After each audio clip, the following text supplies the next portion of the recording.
¿Qué amigos? Bienvenidos a 2.5 Gasteiz, viernes 23 de octubre del 2015. Arrancamos esta nueva edición, bueno, final de semana, recta final de semana, fin de semana en puertas o en ciernes se suele decir, y bueno, pues hora de descanso, pero no sin antes acabar lo que es la jornada de hoy, que arrancamos, nosotros acabamos de empezar. Como todos los días en nuestra portada, tenemos un representante político, o bien Diputación, o bien Ayuntamiento, en este caso, Diputación Foral de Álava, y vamos a hablar con el portavoz de Euskal Herria Bildu en la Diputación Foral de Álava, Quique Fernández Pinedo. Bueno, buenos días. Quique. ¿Qué tal estamos? Bien, bien. Bueno, estaba pensando, ayer hacía cuentas, o sea, las veces que nos hemos juntado para hablar, Sí. ya, porque yo ya no considero ni una entrevista, yo creo que estas son charlas, Sí. ¿no? Al fin y al cabo, que creo que a mí no me disgusta, ¿eh? Cuando las veo luego digo, bueno, mejor, ¿no? Que no incidir en, ¿no? Creo que esta es la cuarta vez, la quinta vez que tú y yo coincidimos en este plató. Sí. La quinta vez que coincidimos, y la verdad es que, bueno, en todas y cada una nos has dejado, por lo menos en algunas, nos has dejado algunos titulares. A ver si hoy puede ser que también puedes dejaros alguna. Yo creo que hoy alguno y sí, alguno ya dejaremos. Bueno, hay muchos temas, ¿eh? Muchos temas. Evidentemente el que más se está hablando ahora, el que más estamos, es el tema presupuestario, que antes del día 13 de noviembre, todos los acuerdos, los que hubiere, o donde los hubiere y con quien los hubiere, tienen que estar prácticamente cerrados. Si no cerrados, prácticamente cerrados. Sí que es verdad, ¿no? Que parece que hay un acuerdo, un principio de acuerdo, por lo menos hay un buen talante por ambas partes, PNV y Euskal Herria Bildu, para que el presupuesto de este año salga adelante, ¿no? Bueno, matizo. No hay acuerdo. O sea, en realidad, pues hablando un poco del presupuesto, hemos hecho una única reunión, ha sido esta semana. Sí es cierto, bueno, fue una reunión que, bueno, transcurrió bien y hubo buena sintonía, y eso es importante cuando tú afrontas un presupuesto. Esa primera reunión es importante, eso es cierto. También quiero decir para los que nos ven, claro, la situación es muy especial de Diputaciones, ¿no? De las Juntas Generales, o sea, tenemos una coalición entre PNV y PSE, sí, eso es. Que en otras condiciones, pues con esa, cuando se hace una coalición, normalmente pues da mayoría y entonces se asegura el tema de presupuesto y demás. En este caso, ¿qué ocurre? Que solo tienen 18 junteros. Hace falta 26 para la mayoría, con lo cual tienen un problema porque no es suficiente, ¿no? Entonces yo creo que hay tres escenarios posibles. Hay un escenario en el cual, pues bueno, ningún partido no consiga ningún acuerdo con ningún partido y entonces se rechacen los presupuestos, cosa que sería un escenario, creo que no deseable, porque entonces se prorrogarían los del Partido Popular, los anteriores, cosa que sería un poco desastre, ¿no? Otra posibilidad es pues que hagan un pacto con el Partido Popular, con lo cual sería volver a lo de antes. Sí. Desde luego entendemos que tanto el Ayuntamiento de Gasteiz como en Diputación, pues que la gente, la sociedad expresó que quería un cambio, y esto también sería decepcionante. Y luego hay otra posibilidad, que es, bueno, pues que haya un tipo de acuerdo, o que se posibilite por lo menos ese con EH Bildu, incluso también con aportaciones de Podemos o Irabasí. Bueno, nosotros lo que decimos es que como existe este escenario, por primera vez entendemos que EH Bildu ahí puede influir decididamente en algunos puntos de ese presupuesto, y no renunciamos a ese intento de influir, ¿no? Entonces hemos presentado, el otro día lo que presentamos eran 6 grandes temas, 6 prioridades principales, Sí. Para saber si había en principio una sintonía inicial. Y bueno, de esa reunión efectivamente, bueno, pues sí parece que sí, que en general pues hubo buen entendimiento, pero bueno, sí quiero reseñar que es una primera reunión y que luego pues hace falta, esta es la semana que viene, pues ya un poco entrar más a números. Tenemos también que consultar con nuestra base social, con los agentes sociales, y luego ya se verá poco a poco, con el tiempo, qué es lo que da, ¿no? 6 puntos que hablabas, de los que tú hablabas, que son no a los recortes, Sí. Habláis de servicios sociales de calidad, empleo digno, la promoción económica y desarrollo local, habláis de nuestra cultura, nuestra cultura, nuestra lengua y de derechos humanos. Sí. Son los 6 puntos que habéis puesto encima de la mesa, y que, bueno, en principio Ramiro González y el equipo de Ramiro González, eso, Pilar tampoco ha dicho que, bueno, no le parece descabellado, le parece, bueno, que vais en sintonía, es lo que por eso decía yo un poco lo de, bueno, está muy bien, ¿no? Estáis ahí como que fluye la conversación y no hay ningún pero, ¿no? En ese sentido, ¿no? Sí, pero bueno, siempre dejando claro, tenemos proyectos diferentes. O sea, nosotros aspiramos a transformar. Pero sí afectan esto. Claro, pero eso a veces nosotros aspiramos a transformar la sociedad y en cambio, por ejemplo, el Partido Nacionalista Vasco, pues bueno, es un partido pues que está más cómodo en el status quo actual y no pretende esa transformación. Y nosotros también tenemos diferencias en algunos temas, por ejemplo, todo el tema de política fiscal y en otros temas también del enfoque de la promoción económica. Entonces eso hay que decirlo también. Es decir, no son nuestros presupuestos ni van a ser. Pero creemos que hay una posibilidad de influir en esos presupuestos y, bueno, yo creo que todos los grupos tenemos una responsabilidad también porque son unos presupuestos que luego son los que van a ser un instrumento para el próximo año en todo el territorio, ¿no? Porque va para todos los alaveses y entendemos que tenemos que actuar con responsabilidad también. Hombre, sí que es verdad que de alguna forma, cuando hablas de la responsabilidad que podéis tener desde la oposición, en el sentido de que no se pueden prorrogar los presupuestos del Partido Popular, porque sería un desastre, evidentemente, de alguna forma vosotros también estáis presionados para intentar llegar a un acuerdo, ¿no? Claro, es que se da una situación, un contexto muy especial, muy determinado. Pero todo por exigencia política. Sí, y entonces yo creo que nos exige pues estar a la altura y exige pues hacer unas propuestas y exige pues hablar y yo creo que es lo que debemos hacer, ¿no? Yo creo que en ese sentido está bastante claro.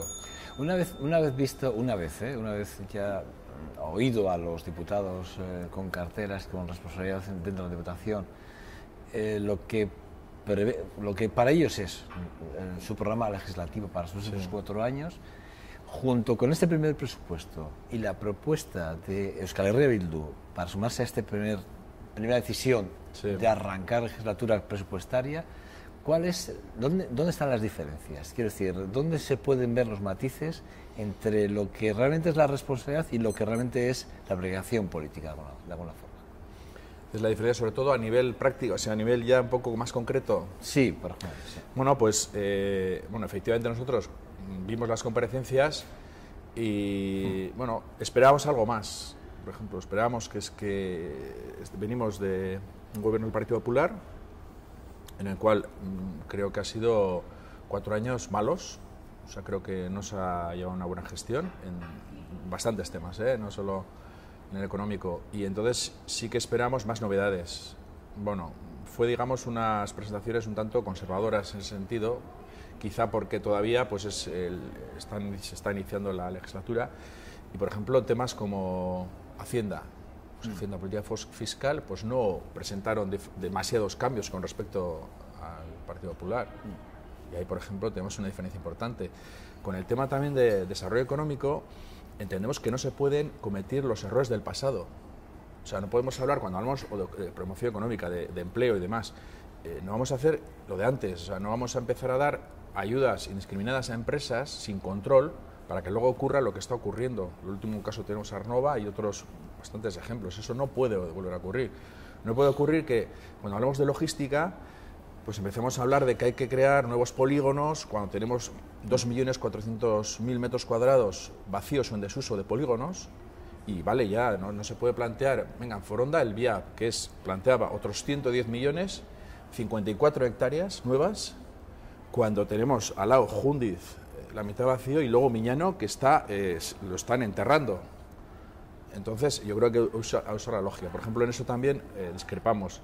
Discrepamos en algunas infraestructuras también, por ejemplo, la carretera el desdoble de Zambrana, que suponen 25 millones de euros. 25, entendemos que ahí se puede hacer otro tipo de actuación que evite los puntos negros y que además el ayuntamiento incluso de Zambrana está en contra de esa infraestructura y que se tiene que retomar esa obra y bueno, vamos a solucionar los puntos negros y además ahí consigues un ahorro de un dinero que lo puedes destinar a otras políticas, a políticas sociales y a otras prioridades. Hablar por ejemplo, es que has hablado de Arnova y sí que esta semana te he oído, por ejemplo, en unas declaraciones con el tema de la deslocalización. Sí, ¿no? Es verdad que es importante. ¿Qué está pasando con las ayudas que les dan a estas empresas? Y después de unos años, a veces con empleos incluso digamos, si me lo permites, a veces precarios en ciertos, sobre todo en los últimos años, ¿no? Sí. Es verdad que la situación económica lo ha permitido también, bueno, y las empresas para esto son muy hábiles, pero es así, ¿no? Pero sí que es verdad, ¿no?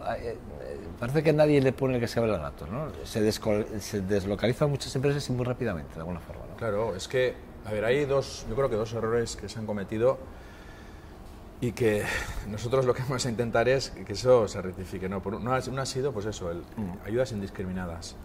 Pero ayudas, bueno, de suelos, para que se instalen nuevas empresas y además sin ningún tipo de control. Entonces, eso, ¿qué ocurre? Que con la globalización económica del mundo, pues bueno, cada vez estamos en un mundo en el cual hay una élite económica que muchas veces no, que también tiene poder político, que cada vez quiere acumular más riqueza.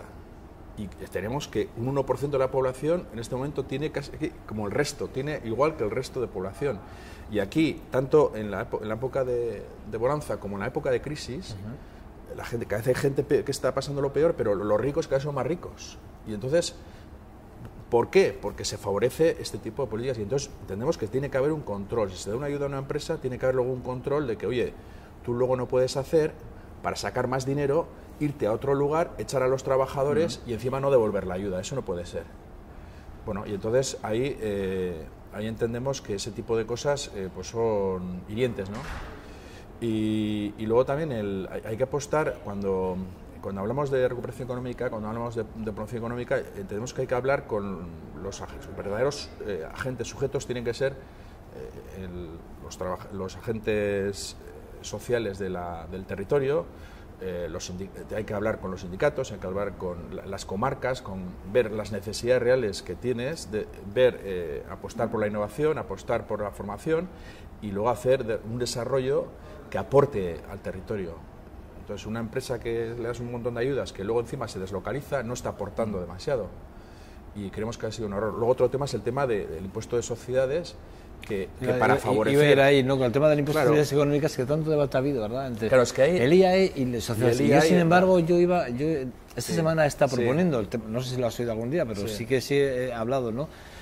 ¿Cómo penalizamos en el IAE? Sin embargo, parece que el impuesto realmente que debería de penalizar, bueno, entre comillas, perdona, porque no es una cuestión de penalizar, sino de aportar en función de los beneficios, que es el impuesto sobre sociedades, que también tiene sus bonificaciones, que no nos olvidemos.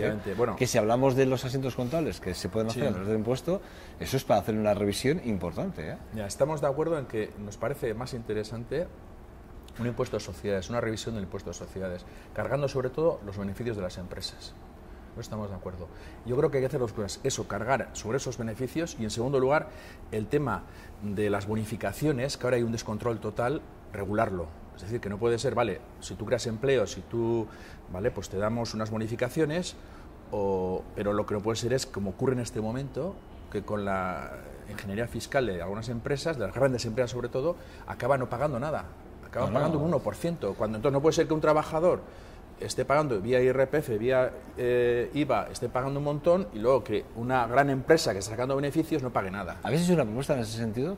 Para nosotros, en Guipúzcoa hicimos una propuesta muy concreta en ese sentido y tenemos pensado, pues eso, intentar que se establezca algo así también. ¿El modelo Alavés? En Álava, sí. Quiero decir que de alguna forma sí que es verdad que el impuesto donde hay que modificar es ahí. Tenéis la propuesta hecha, Cimeano ya sabe de la propuesta vuestra. Y luego entendemos que hay mucha demagogia, porque no es que lo diga H. Bildu, es que lo dice mucha gente, muchos economistas. Ayer mismo en las jornadas de ACOA, pues hablando de políticas sociales, pues haciendo, digamos, una fotografía de lo que ocurre, decían, aquí ha habido un problema, que cuando ha habido bonanza económica no se ha ido a un empleado de calidad, no se ha tocado el tema de los impuestos y entonces hay un desequilibrio muy grande con respecto a Europa. Entonces aquí se carga todo sobre las rentas de trabajo, sobre los trabajadores, sobre las clases medias y el IVA que afecta a todos. Y en cambio en los impuestos de capital, es decir, de gente que tiene bolsa o gente que... En eso no se toca, no se ha avanzado absolutamente nada, o impuestos a grandes empresas. Y entonces es fundamental el regular eso, porque estamos con una presión fiscal en esos temas, además, muy por debajo de Europa. Entonces no es que nos caiga mal, porque a veces se hace demagogia, ¿no? No es que ustedes quieren fastidiar a las empresas, no, es que entendemos que por responsabilidad tenemos que ir a eso. y que es un sistema además más justo y que tienes un sistema más progresivo. Y de esa forma tienes más ingresos para poder conseguir que las necesidades de todos los alaveses en este caso pues estén mejor cubiertas en políticas sociales y en otro tipo de servicios. No obstante, sí que es verdad, ¿no?, que nadie, salvo vosotros, y el otro día, así de soslayo, aquí Pello López de Munain sí que habló un poco de que hay una desintonía, ¿no?, entre lo que era hace 10 años las políticas económicas y fiscales y las que hay hoy en día, que estas no se han modificado teniendo en cuenta que el sistema económico ha cambiado. Es decir, Sí, sí. hemos mantenido, y lo digo porque acabas de entenderme ese botón de... Es que las bonificaciones, es verdad, es que mantenemos las bonificaciones, incluso las hemos mejorado en situaciones de crisis muy importantes. Sí, sí. Cualquiera que se coja el reglamento del impuesto sobre sociedades y se ve y vaya a las deducciones, se da cuenta que una empresa tiene unas bonificaciones, y tú has apuntado una, Sí. por ejemplo, por el tema de la contratación. Sí. Cuando ya de por sí por contratar, hoy en día, es decir, ya hay unos privilegios, de alguna forma, empresariales que están reconocidos, ¿no? Sí, efectivamente, yo creo que hay un descontrol muy grande. Fíjate, hace poco, en la inauguración del curso de la UNED, el catedrático, no, Gildo, el catedrático de Hacienda, que es Ignacio Zubiri, pues mencionaba cómo lo que estaba ocurriendo y decía que cómo estaba habiendo una contrarreforma con el tema fiscal, pero en toda Europa. Ya en los 80 empezó con Thatcher, con Reagan y demás, y entonces ha ocurrido esa contrarreforma que ha ido de los ricos cada vez pagar menos y las empresas grandes cada vez pagar menos. Y a partir de del año 2000 todavía más. Y eso, decía, está ocurriendo en bastantes países de Europa y está ocurriendo también en el Estado español y bastante más también, y está ocurriendo también en el País Vasco. ¿Y por qué? No porque sea bueno para la sociedad, porque sea mejor, sino por la presión política que ejercen los lobbies económicos que hacen que influyan a los dirigentes políticos y que al final pues han dado ese tipo de cambios. En ese sentido, en esa línea va para nosotros la decepcionante reforma fiscal que plantearon en ese pacto de PP, PNV y PSE de hace 2 años, que se hizo un retroceso, una contrarreforma precisamente en cosas que se habían avanzado. Por ejemplo, en Guipúzcoa se ha conseguido un acuerdo entre Partido Socialista y H. Bildu para conseguir una fiscalidad más progresiva, y con esa contrarreforma se retrocedió. Y hemos visto ahora, cuando la recaudación que se ha visto en los 3 territorios, como el único que ha superado las previsiones ha sido Guipúzcoa, el que mejores resultados ha dado, y los peores, y luego Vizcaya y Álava han estado por debajo, y sobre todo el caso de Vizcaya, en el cual hay menos 200 y pico millones menos, que va a tener repercusiones en posibles recortes. Por tanto, es que hay que ver toda la situación y el por qué ocurren las cosas. Las cosas no ocurren porque sí, y lo que estaba diciendo es inmoral que con la crisis que tenemos, que los pobres cada vez sean más pobres y los ricos cada vez más ricos. Entonces, por eso nosotros aspiramos a ese tipo de medidas, aparte de intentar transformar esta sociedad. Cuando en este primer contacto que habéis tenido, yo entiendo de alguna forma que sí que es verdad que a ver si lo digo bien, los asuntos sociales de la Diputación, los servicios sociales de la Diputación, según trabajadores, han estado sufriendo mucho durante estos 4 años. El exdiputado general de Álava, estuvo aquí Javier Andrés, sí que dijo que para ellos habían hecho una de las grandes legislaturas en ese sentido. Pero sí que es verdad que esta semana volvemos a oír hablar efectivamente de la situación en la que se están viviendo los servicios sociales, ¿no? En ese sentido, yo sé que estáis todos en el camino de intentar mejorar, pero ¿cuál es el punto, digamos, de inflexión en el que Euskal Herria Bildu quiere centrar el papel importante para que los servicios sociales vuelvan a ser lo que fueron en Álava para los alaveses? Bien, primero, mira, 3 cosas te voy a decir. Primero, revertir lo que se ha recortado en ayuda a personas dependientes, ¿no? Está el SAD, Servicio de Ayuda a Domicilio, pero nosotros entendemos que hay otro tipo hay hasta 4 tipos de políticas, y que son complementarias, porque las necesidades de las personas son diferentes, y entonces se tiene que actuar con la complementariedad de todas. También hay que hacer cambios, por ejemplo, porque hay mucha gente que no entra esas ayudas por la burocracia que se pide. Además, no puede ser que un dependiente le ocurra, por ejemplo, un accidente y que tenga que esperar no sé cuántos meses para ser atendido. Entonces hay una serie de cosas que hay a mejorar. Está también el tema laboral, que es importante también las condiciones de los cuidadores. Entonces hay que hacer una OPE nueva para asegurar nuevos empleos de calidad, y luego también el que se reduzcan también las diferencias entre trabajadores, entre servidores públicos y que están con subcontratas privadas, en los cuales hay unas diferencias del doble prácticamente. Bueno, entonces entendemos que ahí que se deben hacer cambios en diferentes sentidos, ¿no? Y direcciones. No es fácil, ¿eh? Bueno, pero hace falta, yo creo que las competencias de Diputación es recaudar en gran parte, y luego los servicios sociales es fundamental. Entonces, yo creo que ahí, desde luego, vamos a poner toda la influencia que podemos hacer para mejorar y revertir lo que ha ocurrido en los servicios sociales. Ha sido duro, ¿eh? Sí. Dos temas así que tienen mucho que ver en la distancia, pero tienen mucho que ver, y que hemos hablado mucho de ello, pero creo que han cambiado mucho las cosas. Fíjate que te pregunto por Garoña cada vez que has venido aquí, sí. Pero es que ahora la situación de Garoña ha cambiado y mucho, porque es casi inminente que nos convirtamos ya en una central de residuos, sí. O sea, si me lo permites, y es una de las cosas que yo sigo sin entender, ¿no? A pesar de que aquí hay partidos que en Euskadi dicen una cosa y en España están diciendo otra. Sí. Y es una cosa que a mí sigo sin entender, porque aquí habría que defender lo que se defiende aquí, no a mí lo que diga Madrid, sinceramente, no tiene nada que ver. ¿Pero qué está pasando con Garoña? ¿Por qué estamos en este punto? No lo entiendo. Bueno, pues está pasando una cosa muy sencilla. El oligopolio de las eléctricas y de las empresas energéticas en este país es el que tiene la explicación de lo que está ocurriendo. Es una vergüenza. Es una auténtica vergüenza que haya unas empresas que estén dirigiendo la política energética y eléctrica en este país, y que el gobierno lo permita, porque el gobierno... Entonces tenemos, en el caso de Garoña, tenemos la empresa Nuclenor, compuesta por Endesa e Iberdrola, al 50%. Empresas que tienen en sus consejos de administración personas del Partido Nacionalista Vasco, del Partido Popular y del PNV y del Partido Socialista, que son las que están tomando esas decisiones, y entonces el gobierno del PP, el ministro Soria, lo que está diciendo amén a todo el diseño que están haciendo estas empresas.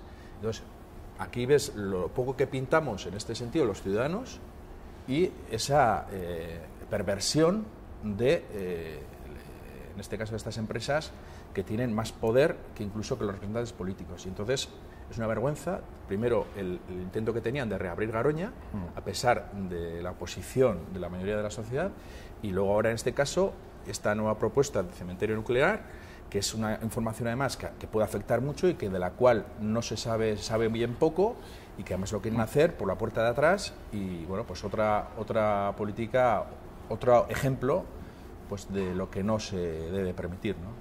¿Pero qué pasa con Álava? Nos ha mirado un tuerto, y con todos los respetos, es decir, que decía el otro, es una frase hecha, es decir, ¿no? Porque es que miramos a Garoña, miramos para Garoña, y nos encontramos con que el gobierno nos hace la cama. Miramos para Bilbao y AENA nos hace la cama, quiere decir, porque ahora estamos hablando que nosotros proponemos traer vuelos de low cost a Gasteiz, o sea, ahora aquí al aeropuerto de Foronda, y nos encontramos con que Bilbao hace una propuesta, y encima es más, se sientan a hablar con AENA. Y dices, bueno, ¿qué pasa con Álava? ¿Pero qué pasa con los gobiernos en España y con Álava? O el gobierno vasco y Álava. Es decir, ¿cuál es el problema? Pues el problema es, otra vez, estamos hablando de intereses económicos, y estamos hablando, en el caso de los aeropuertos, de esa propuesta, esa propuesta que no tiene ni pies ni cabeza, de decir, bueno, pues vamos a abrir, vamos a abrir Sondica, porque para que hay demanda de nuevos vuelos. Sí, Sondica, perdón. Vamos a ver Sondica, vamos. Entonces, primero, hay dos cosas. No hay ninguna perspectiva de país. Si tenemos una perspectiva mínima de país, nosotros lo que hacemos el planteamiento es, aquí, en el entorno de Euskal Herria, digamos, hay 5 aeropuertos. Vamos a buscar la complementariedad entre aeropuertos, vamos a buscar Loiu con Foronda, que sean complementarios, que por ejemplo Foronda, pues en charter o vuelos de bajo coste, otros oceánicos, pero vamos, eso es lo que hay que hacer. Entonces, lo que es una contradicción, en este caso está la Cámara de Comercio de Bilbao, está la Diputación de Vizcaya, que es, en este caso, del PNV, y bueno, parece que ellos miran o anteponen los intereses económicos suyos a hacer una visión, digamos, un planteamiento de país. Es que yo no lo veo mal.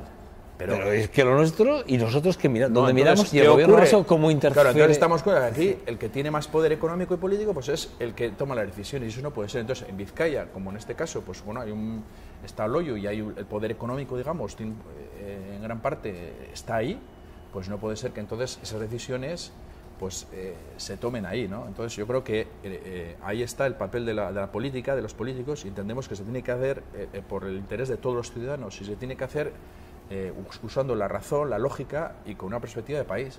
Y ese tipo de decisiones no puede prevalecer lo económico. Y si prevalece lo económico, es que algo está fallando. Y por desgracia, en el caso de Garoña, en este caso, parece que prevalecen intereses económicos particulares a los comunes o generales, ¿no?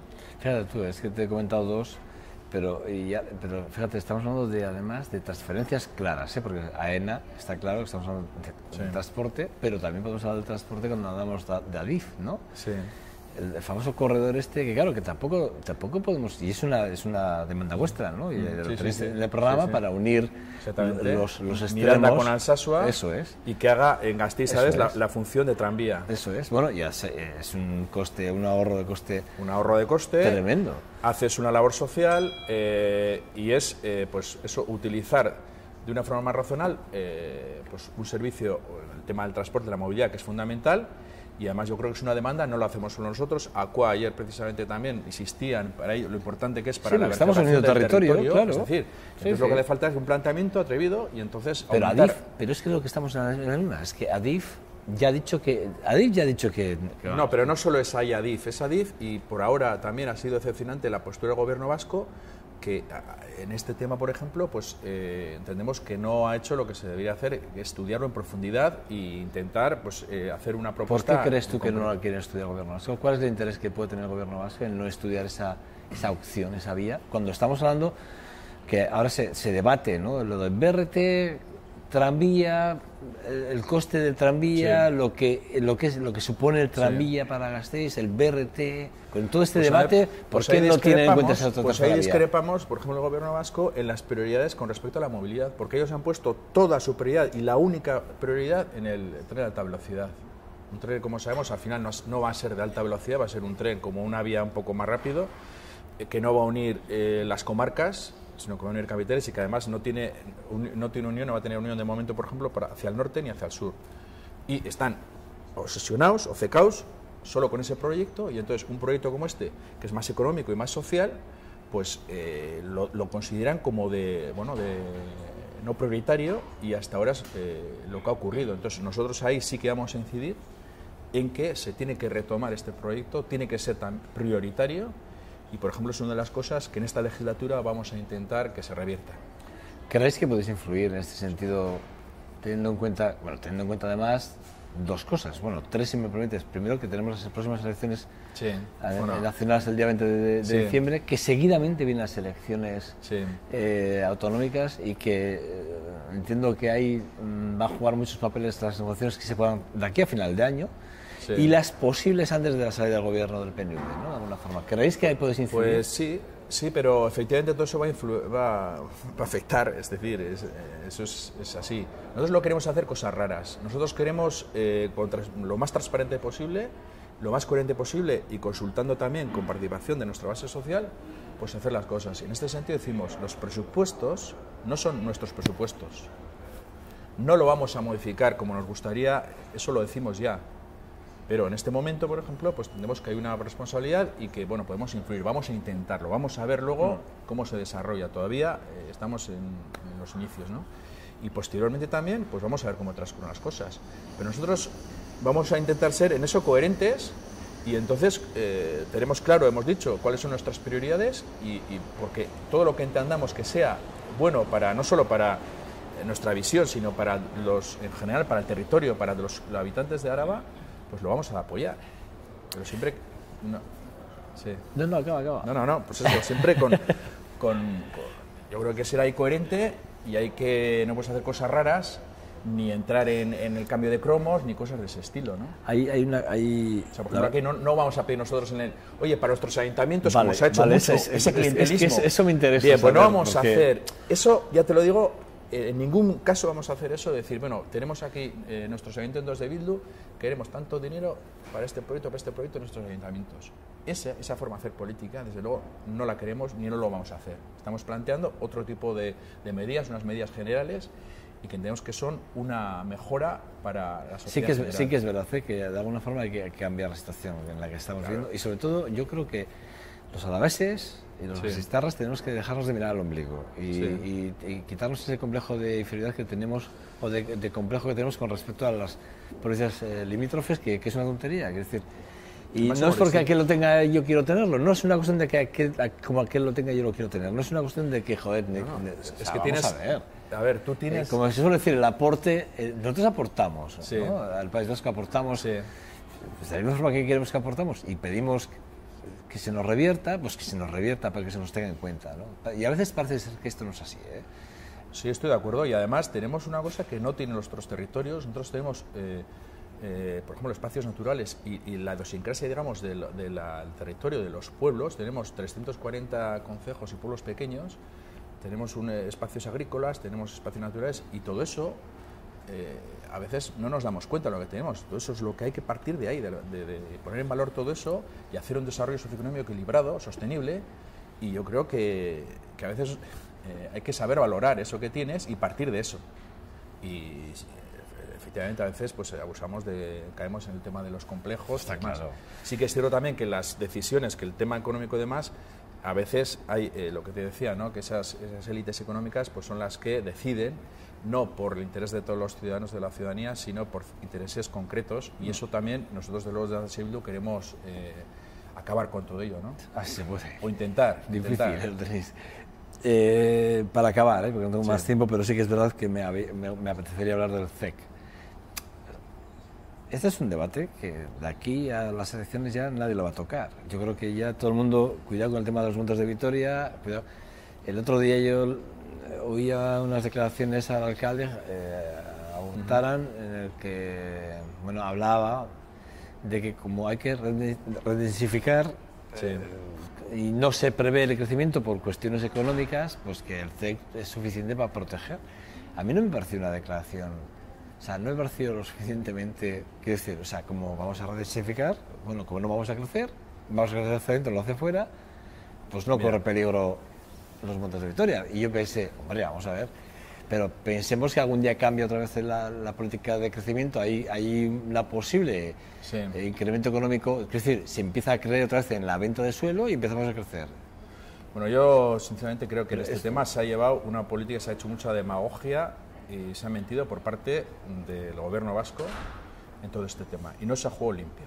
Te explico.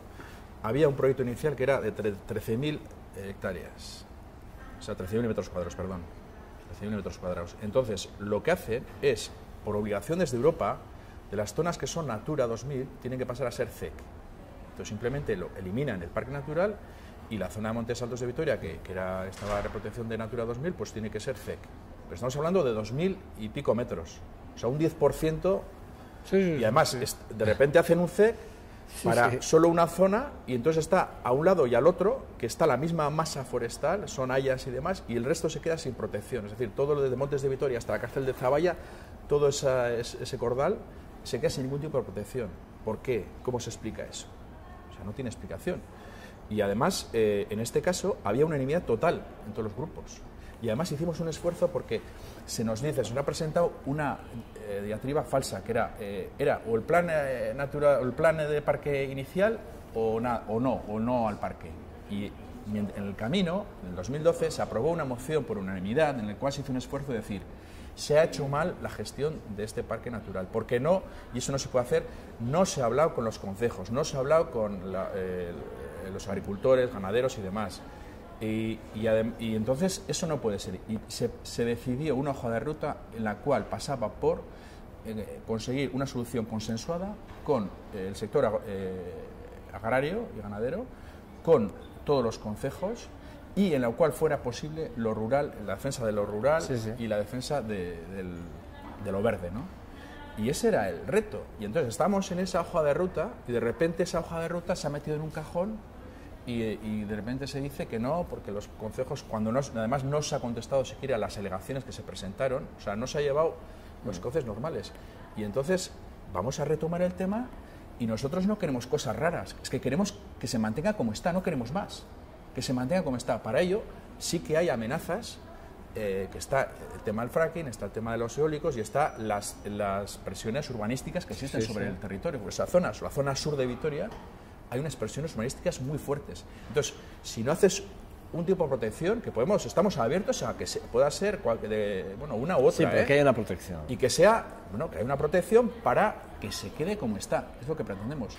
Y para que los agricultores y ganaderos que están puedan seguir haciendo sus actividades y los concejos igual puedan seguir haciendo las actividades como hasta ahora. O sea, no queremos cosas raras y queremos que se tiene que hacer de forma consensuada, vuelvo a decir. Hay que hacer un esfuerzo por hacerlo retomar con los pueblos, los concejos, ganaderos, UAGA, sector agroganadero, ecologistas y entre todos, hacer una protección que satisfaga a todos. Y eso es posible. Es un debate que va a estar pospuesto a las elecciones autonómicas, sí. Está claro. Está claro que ya, creo que de aquí a lo que queda ya, nadie va a dar un paso en falso. Sí, ahora, sí. Porque todo el mundo está ya apuntando a lo que son los resultados. Los que vienen ahora son un poco reflejo de lo que podría ser el siguiente movimiento. Ya cuando nunca son estas palabras... Sí, y te voy a decir más. Y nosotros defendemos también que en el resto de parques naturales que realmente se abra esa gestión. O sea, que esa gestión que hay los POR, que es el órgano que gestiona, que realmente sea participativa, que tenga además un presupuesto y que realmente puedan participar todos los agentes. O sea, para que pues realmente las actuaciones que se hagan pues sean acordes con la sociedad, con lo que es la sociedad, ¿no? Y yo creo que es posible. Vuelvo a decir, lo rural y lo verde es posible defenderlo a la vez. Vale, a ver qué pasa. Quique Fernández Pinedo, no tenemos más tiempo. Vale. Se nos queda corto siempre. Siempre que viene se nos queda corto, porque además tocamos muchos palos. Son temas muchos palos.